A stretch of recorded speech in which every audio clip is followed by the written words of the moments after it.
एक आदमी है जिसके साथ गाइड है, जो जंगल का एक एक कोना जानता है, अब उसके साथ घूमेगा तो आनंद लेगा ना, वो घबराएगा थोड़ी। उसके साथ गाइड है, तो हमारे साथ भगवान है, और भगवान का रचा हुआ है संसार रूपी जंगल है।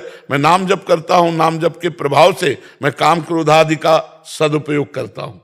इनका दुरुपयोग और सदुपयोग है। जैसे आप संतान उत्पत्ति के लिए अपनी पत्नी से काम का प्रयोग करते हैं, ये सदुपयोग है काम का, और इसी काम का दूसरी माता बहनों के साथ गलत संबंध बनाते हैं, ये दुरुपयोग है। इससे तुम्हारी दुर्गति होगी, बुद्धि भ्रष्ट होगी। क्रोध आया, क्रोध का भी सदुपयोग है। गुरु अपने शिष्य पर, पिता अपने बच्चों पर अधिकारानुसार क्रोध का नाटक करने से उनकी उन्नति होती। जैसे देखो, अगर तुमने पढ़ाई नहीं की और ये काम जो आज दिया कल नहीं सुना, वो 2 चपत के भय से हम लोग याद करके ले जाते थे टीचर को सुनाने, तो हमारी बुद्धि बढ़ती थी। भय जो क्रोधयुक्त होकर के टीचर ने या पिता माता ने, तो गलत से डर लगता था।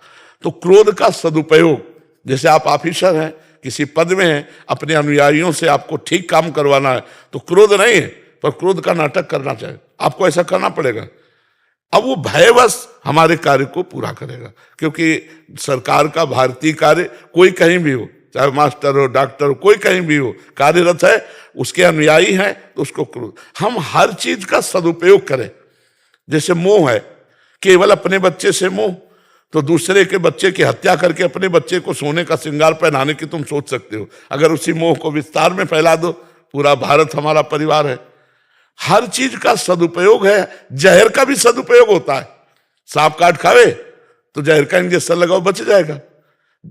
दम आदि बीमारियों में ये जो धतूर आदि जहर है ना, शोध के वैद्य देते हैं तो काम कर देता। हर कोई चीज बुरी नहीं है, उसका प्रयोग बुरा या अच्छा है। तो काम क्रोधादि का जो हम दुरुपयोग किए हैं, वो पापाचरण हमारे मन को जलाएंगे। इसलिए हम नाम जप करें, सत्संग सुने और सही जगह सही प्रयोग करें। हमारे अंदर जो विकार है, अगर ये विकार ना होते तो सृष्टि ना बनती। काम कहते काम नष्ट हो जाए तो खत्म सृष्टि, काम से ही तो सृष्टि है। क्रोध खत्म हो जाए तो महत्व न रह जाए, शिक्षा देने का, उसका शासन करने का महत्व न रह जाए। मोह खत्म हो जाए तो परिवार का प्रेम ही नहीं रह जाएगा, समझो। लोभ खत्म हो जाए तो उन्नति ही नहीं होगी। ये सब चीजें जितनी बनी है, इनका सदुपयोग करने के लिए बना। हम लोग दुरुपयोग करते हैं, इसलिए दंड नहीं हो गए। काम खत्म हो जाए ऐसा कैसे मनाया जा सकता है भाई? हम काम से ही उत्पन्न हुए हैं, सृष्टि काम से ही उत्पन्न हुई है। काम जहां दूषित है वो खत्म हो जाए, हमारे दूषित विचार खत्म हो जाए, हमारे गंदे विचार खत्म हो जाए, उसके लिए सत्संग और नाम जप। सत्संग सुनो और नाम जप करो, और जो तुम्हें गलत दिखाई दे रहा है वो मत करो। समझ रहे हो ना? आप करके देखो, फिर हमें बताना। और ये तभी सफल होगा जब भोजन शुद्ध होगा। अगर भोजन सात्विक नहीं हुआ तो हमारी बात तुम्हारे ऊपर असर नहीं करेगी। सात्विक हृदय, सात्विक बुद्धि, तब सात्विक बातें समझ में आएंगी। उसके लिए सात्विक भोजन, सात्विक पेय पदार्थ चाहिए। ठीक है। उमाकांत गोयल जी। राधा राधा। राधा वल्लभ श्री हरिवंश महाराज जी। महाराज जी, मैं और मेरी टीम देश सुरक्षा और उन्नति के क्षेत्र में वैज्ञानिक पद पर कार्यरत है। महाराज जी, अपनी कार्यशाली और व्यस्तता के कारण भजन पाठ नियमित रूप से नहीं कर पाते। गुरुदेव, देश हित की सेवा कार्य करते हुए अपने आप को भक्ति मार्ग में कैसे समर्पित कर सकते हैं? वैसे बहुत से ऐसे डिपार्टमेंट हैं जो आप जैसे ही हैं, बिजी हैं, और उनका एकाग्रता पूर्वक अपने कर्तव्य का पालन करना अनिवार्य है। अगर वो एकाग्रता हटाते हैं तो कार्य पूर्ण होने में संशय है। एकाग्रता करते हैं तो भगवान का चिंतन नहीं हो सकता, भजन नहीं हो सकता। कोई भी अपने कार्य को संपूर्णतया पूर्ण करने के लिए एकाग्रता की बिल्कुल आवश्यकता और लगाएगा। 2 जगह एकाग्रता लगती नहीं है। यह जो एक मन बहुत ठोर कर कहीं कोने सच पायो। एकाग्रता तभी सफल होती है जब लक्ष्य पर ध्यान हो हमारा। जैसे अर्जुन धनुर्वेद विद्या का सबसे बड़ा विद्वान होने का आशीर्वाद जो उनको प्राप्त हुआ द्रोणाचार्य जी से, उसका कारण वो लक्ष्य पर ध्यान रखते थे। जैसे एक चिड़िया टांगी और कहा इसकी आंख पे निशाना लगाना है। सबसे पूछा क्या दिखाई देता है, कोई कहता डाल, फिर उसमें चिड़िया, फिर अर्जुन से उनका केवल आंख और एकाग्रता। लक्ष्य पर एकाग्रता। तो अब हमारे मानव जीवन का लक्ष्य है भगवत प्राप्ति। ये भारतीय सेवा हमारा कर्तव्य है और लक्ष्य है भगवत प्राप्ति।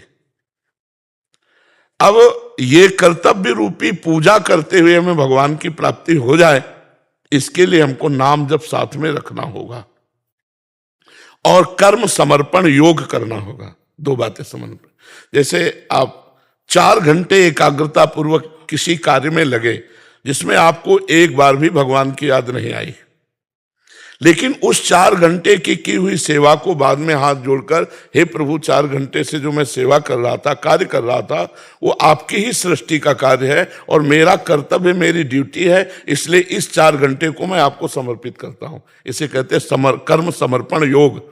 और जब आपको याद आया तब राधा राधा राधा राधा राम राम हरि कृष्ण जो नाम, इसी से भगवत प्राप्ति हो जाएगी।